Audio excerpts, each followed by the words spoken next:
You know, some folks say the prairie only has one voice, the wind. But if you listen close, real close, you can hear it whispering stories. Stories of hardship and love and the kind of justice that don't come from a man with a tin star on his chest. This is one of them stories.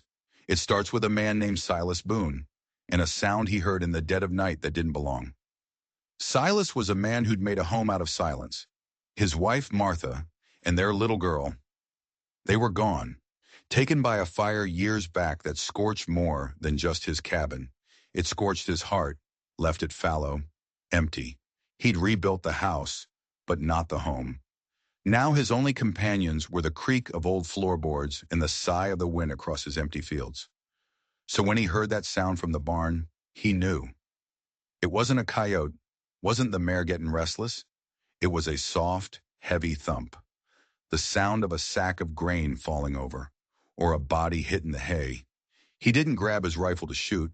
He grabbed it for comfort. His boots crunched on the frozen dirt, each step a crack in the perfect cold silence.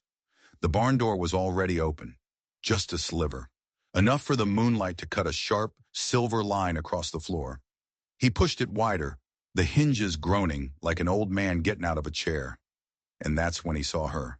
She was crumpled in the hay, looking like a bird with a broken wing. Her dress was torn, her face caked with dirt and dried blood. Her leg was twisted at an angle that made his own bones ache, just looking at it. But it wasn't the blood that made him stop. It wasn't the broken leg. It was the bundle she was clutching to her chest. A canvas sack, wriggling with life. No, not a sack. Children. 5 of them. Wrapped up against her like they were the only thing keeping her from flying apart.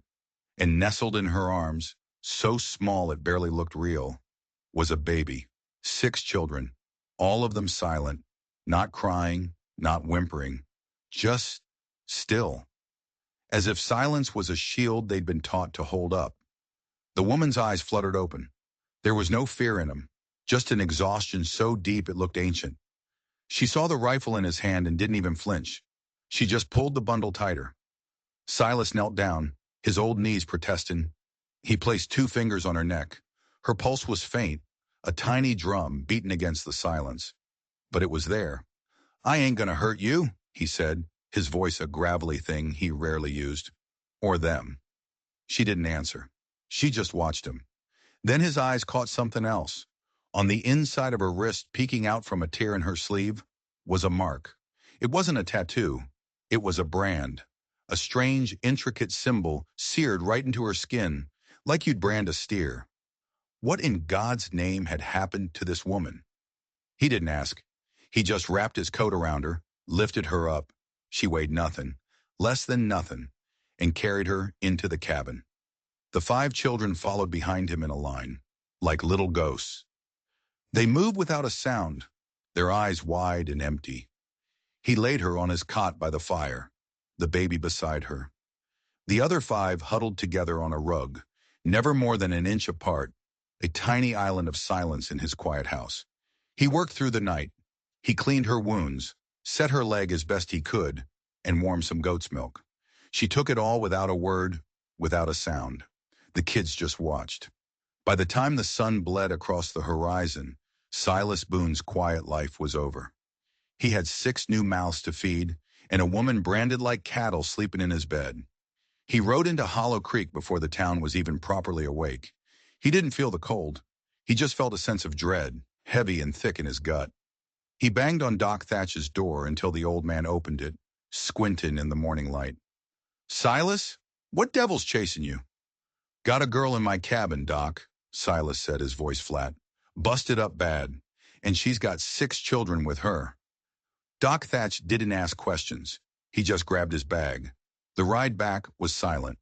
When they got to the cabin, the woman was awake, sitting up, the baby clutched in her arms. Her eyes locked onto Silas the second he walked in. Doc Thatch got to work, his touch gentle. "Name's Harold Thatch, ma'am. You're safe now." She still didn't speak. He examined her leg, clucking his tongue. "Clean break, but this has been like this for a day, maybe more." Then he saw the brand on her wrist. He paused, his face going pale. He glanced at Silas, a question in his eyes that Silas couldn't answer. Later, after he'd set the bone and wrapped it tight, Doc pulled Silas outside. Silas, that brand on her arm, I've seen it before, a long time ago. What is it? Silas asked. It's the mark of the Deller family, Doc said, his voice barely a whisper. They're ranchers from up north, but they don't ranch cattle, Silas. They ranch people. They're bad folk. The kind of folk you don't cross. He paused, then looked Silas dead in the eye. And there was something else, in the hem of her dress, sewed in deep. I felt it when I was checking her for other injuries. What was it? Doc Thatch shook his head. Felt like a book, small, leather-bound. Whatever it is, she's protecting it with her life. That girl in there, she's not just running from something, Silas. She's running with something.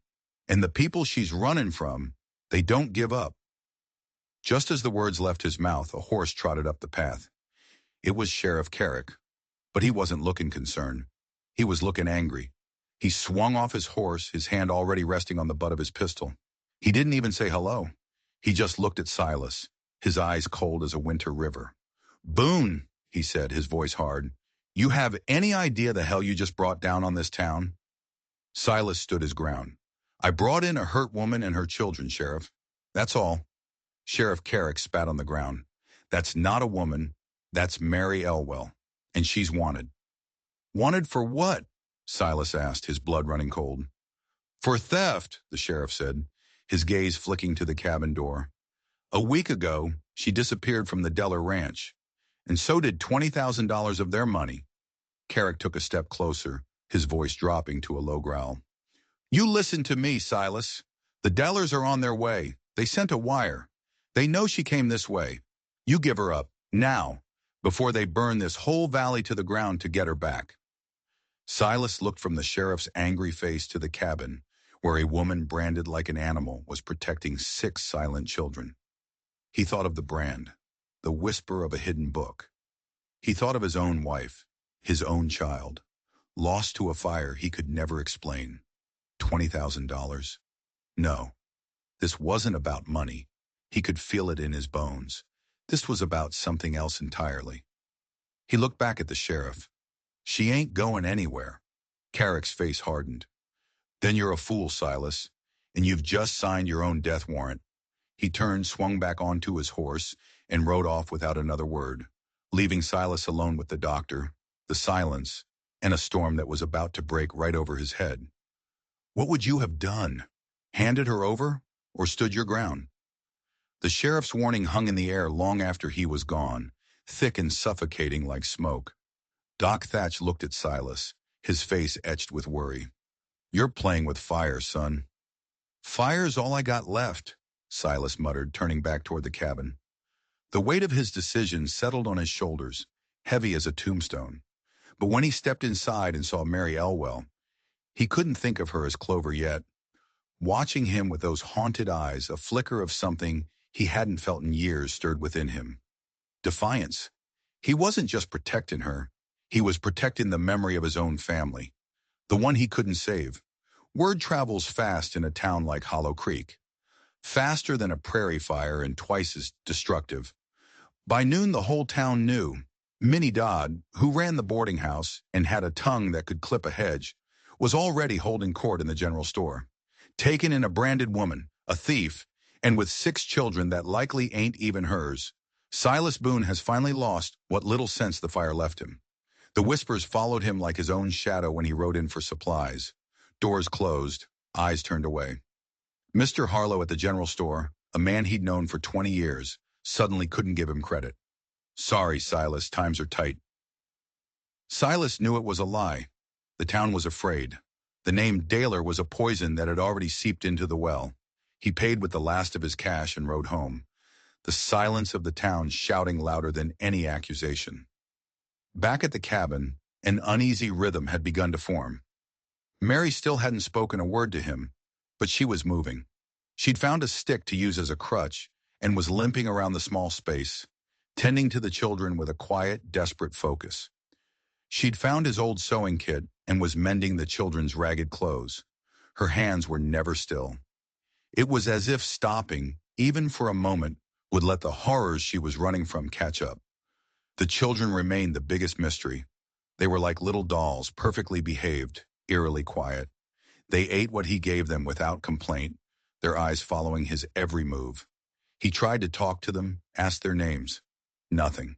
Just a blank, trained emptiness. It was a silence born not of shyness, but of terror. They were hiding something. They were all hiding something. That night he decided to push. After the children were asleep, huddled together on their floor pallet, he sat down at the table across from Mary. He put a cup of hot tea in front of her. "The sheriff says your name is Mary Elwell." She flinched, a barely perceptible tremor. She nodded, her gaze fixed on the table. "He says you stole $20,000. Her head snapped up, and for the first time he saw a fire in her eyes, a raw, blistering anger. She opened her mouth, then closed it, shaking her head. The anger faded, replaced by that familiar, bone-deep weariness. "Doc Thatch," Silas said, his voice low and steady. "He told me he found something. Sewed into your dress. A book." Her breath hitched. Her hand instinctively went to the hem of her worn-out dress. Her eyes darted toward the sleeping children, then back to him. It was a look of pure, cornered panic. He knew he had her. He wasn't trying to be cruel. He was trying to understand the battle he'd just signed up for. "Mary," he said, his voice softer now, "I can't help you if I don't know what I'm fighting." She stared at him for a long, long time. The only sound was the crackle of the fire and the whistle of the wind outside. He thought she was going to stay silent forever. Then with trembling fingers, she reached down, ripped the seam of her dress, and pulled out a small, leather-bound book. It was no bigger than his hand, its cover worn smooth with handling. She slid it across the table. It made no sound. He picked it up. It felt heavy, filled with more than just paper. He opened it. The pages were filled, not with words, but with columns of numbers, dates, and what looked like initials. It was a ledger, a coded account of something. He couldn't make head nor tail of it. He looked up at her, a question in his eyes. Before she could answer, a sharp, sudden sound from outside made them both jump. Thwack! Something hit the porch post. Hard. Silas grabbed his rifle and moved to the door, peering through a crack in the wood. Stuck in the post, gleaming in the moonlight, was a hunting knife, and tied to its handle was a strip of bright red ribbon. His blood ran cold. He remembered what Doc had said. A calling card. The dealers. They weren't coming. They were already here. He looked back at Mary. Her face was ashen. She was staring at the door, her whole body trembling. The brand on her wrist seemed to glow in the firelight. And then one of the children sat bolt upright. It was the oldest boy, maybe 10 years old. His eyes were wide with a terror that wasn't childish. It was the terror of a soldier who knows the battle is lost. He looked right at Silas, and for the first time he spoke. His voice was a dry, raspy whisper, a sound that hadn't been used in a long time. "They're not here for the money," the boy said, his voice shaking. "They're here for the book." And just as the words left his lips, a rock crashed through the cabin window, shattering the night and what little peace they had left. Wrapped around the rock was another piece of that same red ribbon, and a note scrawled in crude, angry letters. "The book or the children, your choice." The red ribbon on the porch was a declaration of war. The rock through the window was the first shot fired. The children, who had been so eerily silent, were now screaming, not loud but in thin, terrified whimpers that cut Silas deeper than any knife. Mary, he was starting to think of her as Clover now, the name she'd whispered to the baby, a name for something that survives in hard ground. Scooped up the infant and huddled with the others by the hearth, a human shield against a world that wanted to tear them apart. Silas didn't panic. The fire that had taken his family had burned all the panic out of him. What was left was cold, hard resolve. He grabbed an old blanket and stuffed it in the broken window. "Get away from the walls," he ordered, his voice calm but sharp. They scrambled to the center of the room. The oldest boy, the one who had spoken, just stared at Silas, his young face a mask of grim understanding. "What's your name, son?" Silas asked him, his eyes scanning the darkness outside. "Rye," the boy whispered. "Rye," Silas said, nodding. You did good warning me. He looked at the ledger, still sitting on the table. The cause of all this. It was the key. He just didn't know what lock it opened. He looked at Clover. Her face was a storm of fear and defiance. This book is more important than $20,000, he stated, not as a question. She nodded, her knuckles white where she gripped the baby. It's a record, she said, her voice strained, of everything, every crime, every life they've ruined. So that was it. Not just theft, but something far uglier. The Dellers weren't debt collectors. They were executioners, coming to bury their sins. And Clover had stolen the shovel. There was no more sleep that night. Silas sat in a chair by the door, rifle across his lap, watching the shadows dance and play tricks on his eyes. Every rustle of leaves was an approaching footstep. Every hoot of an owl was a signal. He was a man on an island, and the tide was coming in. The next morning, the evidence of the town's verdict was clear. Someone had come in the night and painted a crude yellow stripe across his door. A coward's mark. Quarantine. Stay away. This house is infected with trouble. Later, he found one of his goats with its throat slit, laid carefully on his doorstep. Another red ribbon was tied around its leg. A warning. We can get to you. We can touch what's yours. He buried the animal behind the barn, his jaw set so tight it ached. Rye followed him, watching with those old man eyes. They killed my pa, the boy said suddenly, his voice flat. Silas stopped digging. He turned to the boy. The Dellers? Rye nodded. He kept their books. He found out what they were doing. He was going to go to the law, but they found out. They said he fell from a horse. The boy's voice didn't crack. It was as if he'd told the story 100 times to himself, polishing it smooth of all emotion. Ma took us in the book and we ran. The other kids, they're not all ours. They're folks. The Dellers took their farms. Ma grabbed them on the way out. Said no one gets left behind. The whole story clicked into place. The silent children, the desperate flight, the brand. This wasn't a thief. This was a rescuer. A woman trying to save the orphans of a war no one else knew was being fought. And the ledger wasn't just evidence. It was a weapon. That afternoon, he started fortifying the cabin. He boarded up the broken window, hammered extra slats across the door. He wasn't just repairing his home. He was building a fortress. Clover worked beside him, her limp forgotten, her hands sure and steady. She tore sheets for bandages, boiled water, organized their meager supplies. They moved around each other in a silent, efficient dance. Two soldiers preparing for a siege. The children, seeing their resolve, seemed to draw strength from it. The whimpering stopped. They helped, carrying small pieces of wood, stacking cans of beans. They were a family forged in the heat of a coming battle. As he was nailing a board across the back window, Silas's hammer hit something strange. A loose floorboard he'd never noticed before. Prying it up, he found a small tin box. His wife Martha's memory box.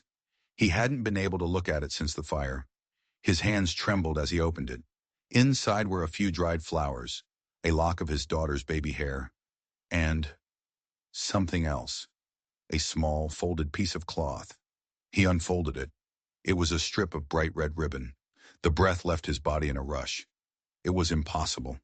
He'd found it in the ashes of the first cabin, the one that burned.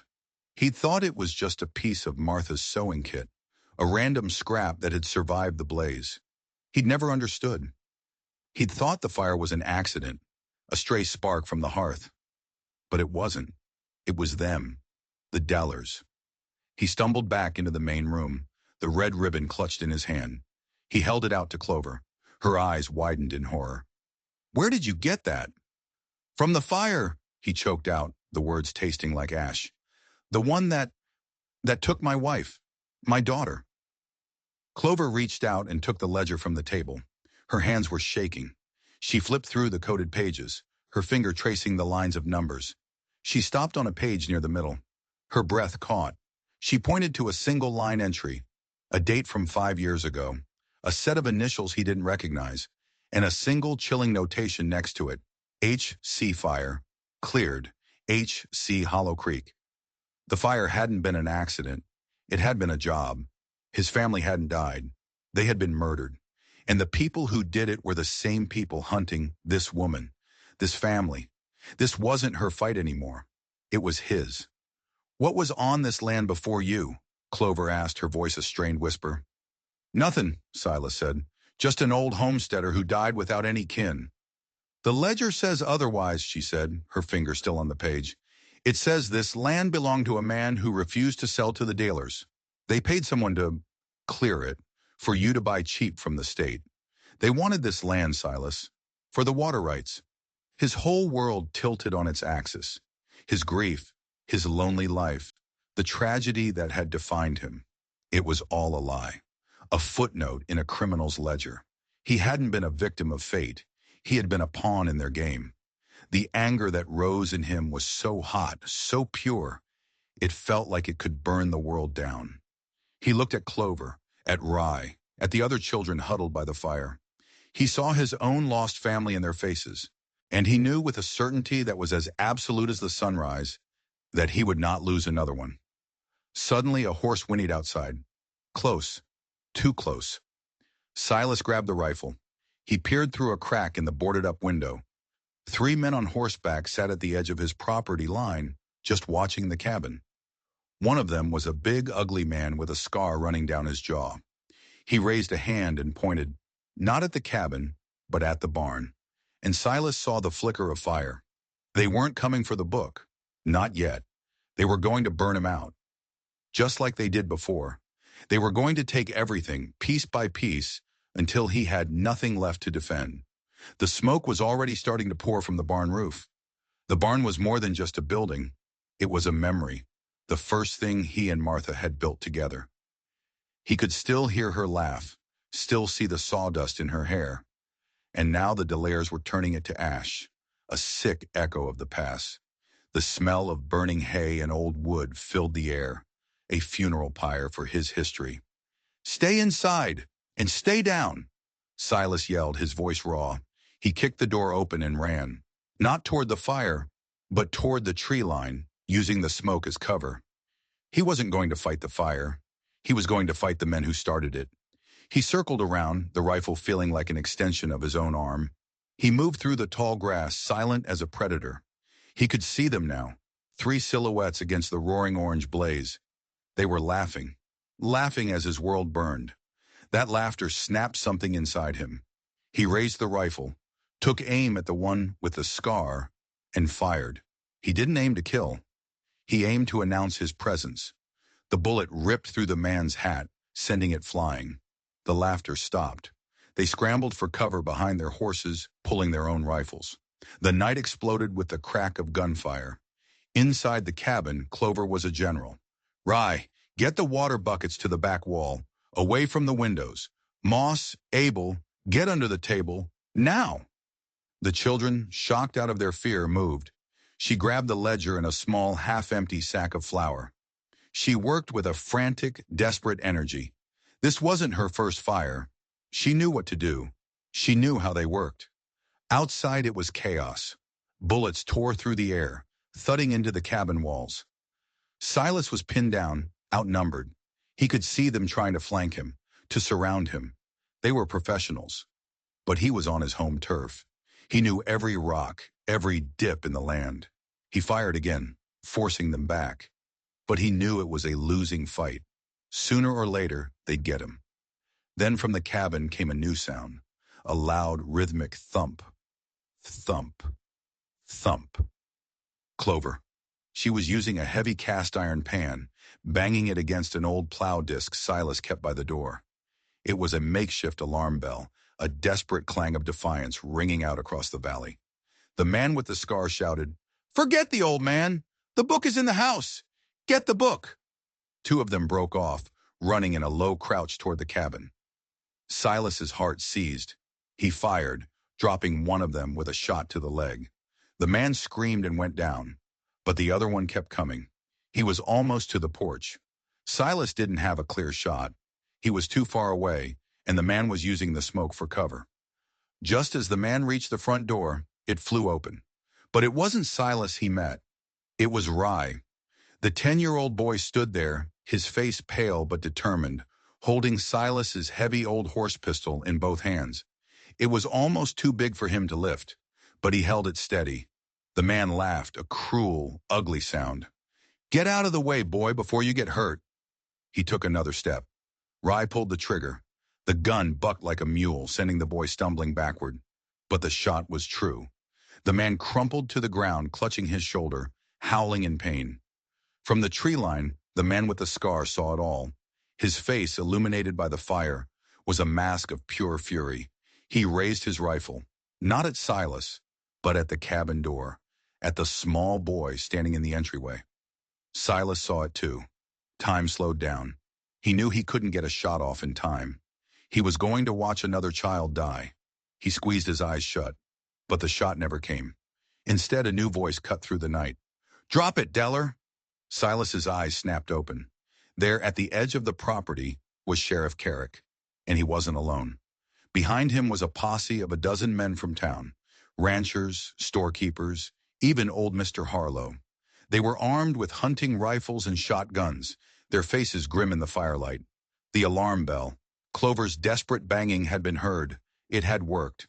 The scarred man, Wayne Deller, stared at the posse, then at Silas, then at the cabin. He was trapped. His face twisted in a snarl.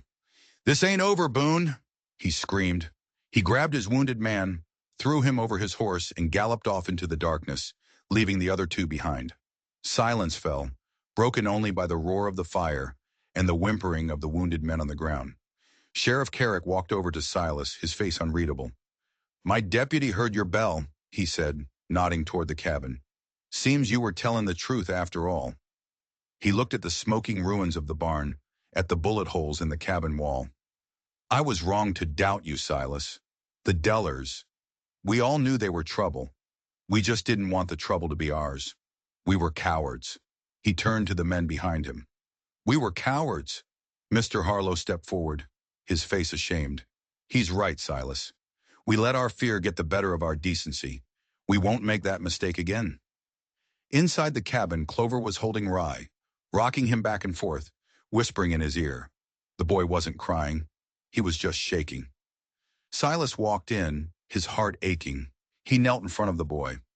"You were brave, Rye. Braver than any man I know." He looked at Clover, and a silent understanding passed between them. They had survived, together. But Silas knew this was just a battle, not the war. Wayne Deller had escaped, and he would be back, not with a small crew of thugs. He'd be back with an army, and this time he wouldn't stop until he had the ledger, and everyone in that cabin was silenced for good. The town, it seemed, had found its conscience. But was it too late? The fire in the barn eventually burned itself out, leaving a black, skeletal ruin against the dawn sky. It was a scar on the land, a constant reminder of how close they'd come to losing everything. But something had shifted in Hollow Creek. The yellow stripe on Silas's door was scrubbed away before he even woke up. A wagon full of lumber was delivered. "On the town's credit," Mr. Harlow said, his eyes not quite meeting Silas's. Minnie Dodd sent over a basket of fresh bread and jam, with a note that offered a stiff, formal apology. It was a start, but Silas knew apologies wouldn't stop bullets. Sheriff Carrick got a formal statement from Clover. He took the ledger, handling it like it was a coiled rattlesnake. "This is enough to put Wayne Deller and his whole family away for 100 years, he said, awe in his voice.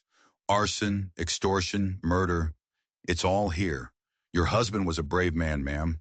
He sent a wire to the state marshal, requesting backup and warrants for the entire Deller clan.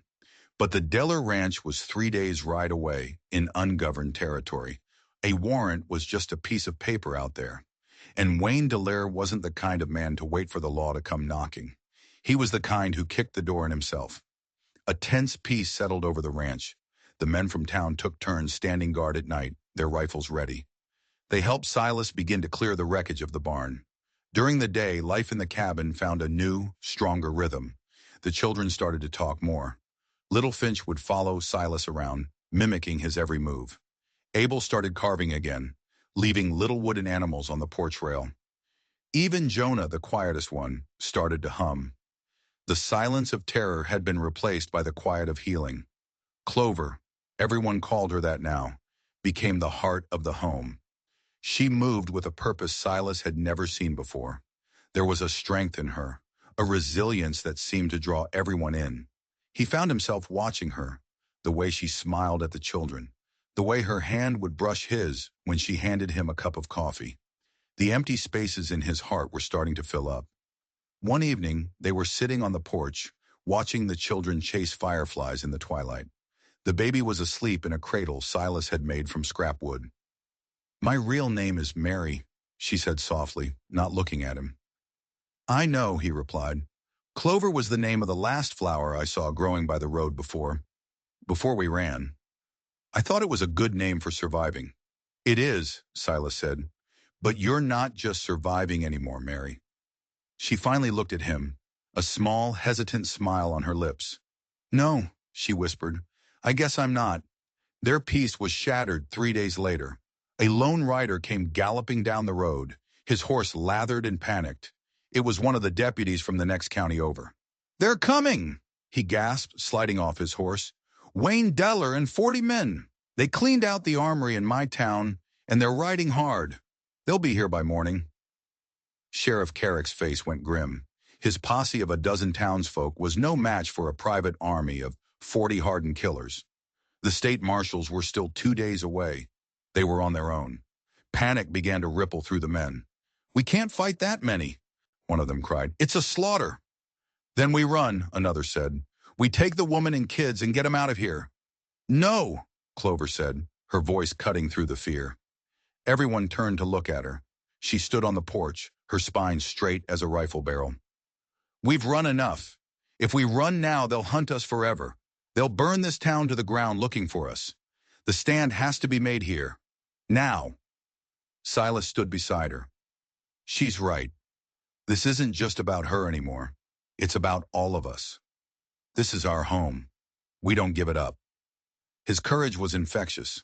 The men looked at each other, their fear slowly being replaced by a grim resolve. They weren't just defending Silas Boone's ranch. They were defending Hollow Creek. They were defending their homes. But how could 15 men stand against 40? That's when Rye stepped forward. He'd been listening, his face serious. "They're coming for the ledger," he said. "That's all they want." He looked at the sheriff. "Is there a copy?" Carrick shook his head. "No, this is the only one." "Then we don't fight them here," Rye said, a clever light in his eyes. "We lead them somewhere else." He pointed to the east. "The old quarry, all those narrow canyons. We can trap them." Silas looked at the boy, then at the sheriff. A crazy, desperate plan began to form in his mind. It was a long shot, a suicide mission, but it was the only shot they had. "The boy's right," Silas said. "We're not going to defend. We're going to attack." The plan was audacious. It was madness. But it was their only hope. They would use the Delaire's greatest weakness against them, their single-minded greed for the ledger. Sheriff Carrick would take the women and children, including Clover and her family, and evacuate them to the hidden caves south of town. They'd be safe there. The rest of the men, all 15 of them, would ride with Silas. They weren't going to make a stand at the ranch. They were going to make the Dellers think they were. They worked through the night, setting the stage. They rigged the new, half-built barn to be flammable, stuffed it with oil-soaked rags. They set up mannequins in the windows of the cabin, dressed in old clothes to look like armed guards. It had to look like they were dug in for a siege. Then Silas did the hardest part. He took the real ledger and wrapped it in oilcloth. He gave it to Mr. Harlow. "You're the fastest rider," Silas said. "You don't ride with us, you ride west. Get this to the state marshals. Don't stop for anything." Harlow nodded, his face pale but determined. "But what would they use as bait?" Clover had the answer. From her bag, she pulled out another book. It was identical to the ledger. Same size, same leather binding. "My husband was a careful man," she said. "This is his journal. It's blank. But they won't know that until it's too late." It was perfect. A fake ledger. The bait for the trap. As dawn approached, they said their goodbyes. Clover pulled Silas aside. "You come back," she said, her voice fierce. It wasn't a request. It was an order. "I have to," he said, his voice thick with an emotion he couldn't name.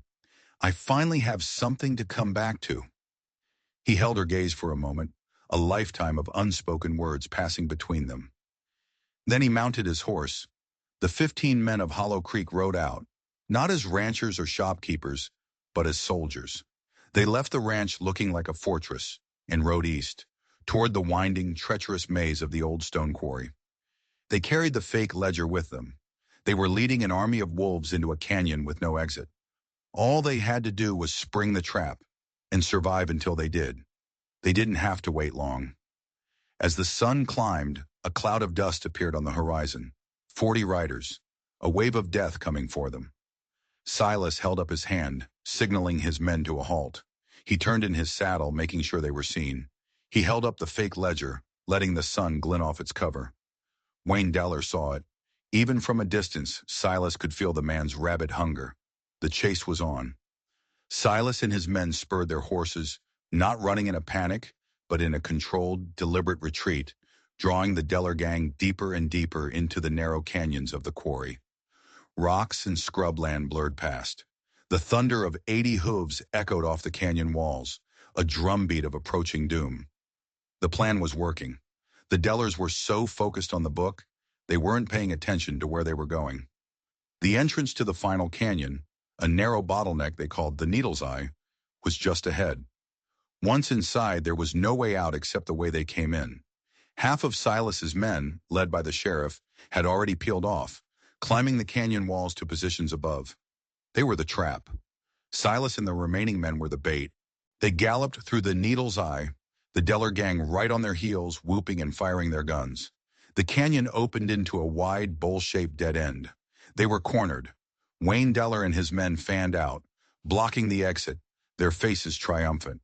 "Nowhere left to run, old man," Wayne bellowed, his scarred face split in a malicious grin.